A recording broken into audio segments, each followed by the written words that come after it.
Okay, so let's jump right into this deep dive. We're focusing today on a really powerful passage from the Bible. Yeah, we're looking at Nahum chapter 2. Exactly.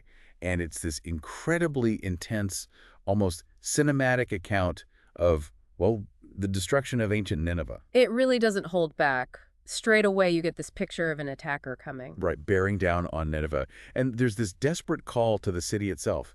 Guard the fortress. Watch the road. Brace yourselves, marshal your strength.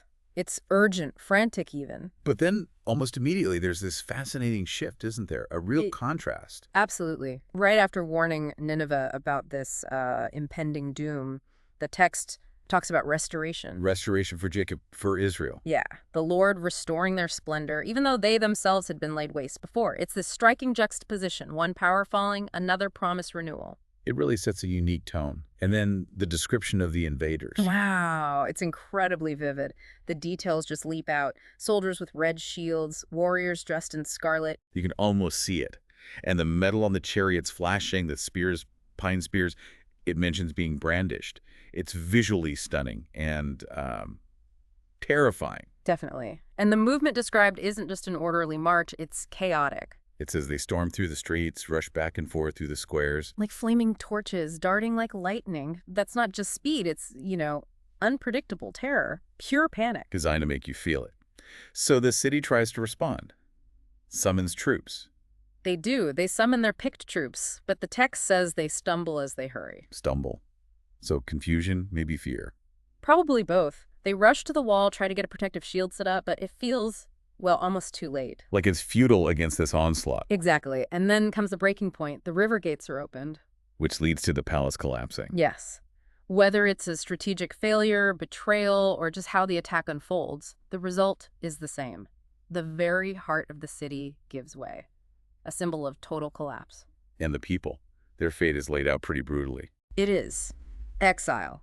Being carried away. And the imagery is so raw. Slave girls moaning like doves, beating their breasts. It's despair. It pictures Nineveh like a pool. It's water just draining away, people shouting, "Stop, stop," but nothing. No one listens. No one turns back. Total disintegration.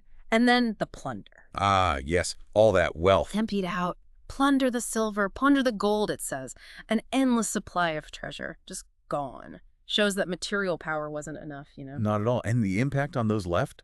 It's visceral. Pillaged, plundered, stripped, hearts melting, knees giving way, bodies trembling, every face growing pale. It's psychological devastation alongside the physical. Then the text brings in that metaphor, the lion's den. Right. Nineveh as the secure place, the lair for these powerful lions, the empire, its rulers. Where they fed their young, felt totally safe, filled their dens with prey. They were dominant, fearless. The apex predators, basically. Untouchable, or so they thought. And right against that image comes the hammer blow, the divine declaration.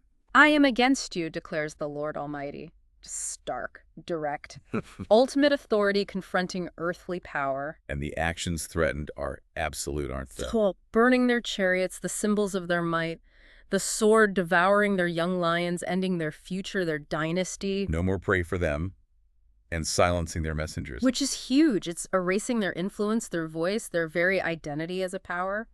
Complete silence. It's why this passage, Nahum 2, still feels so potent today, I think.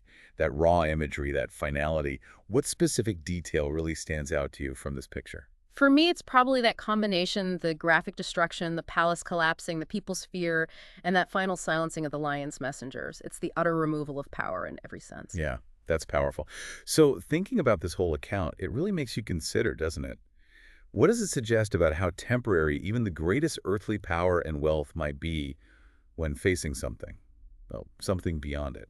What questions does this raise for you about judgment and consequence?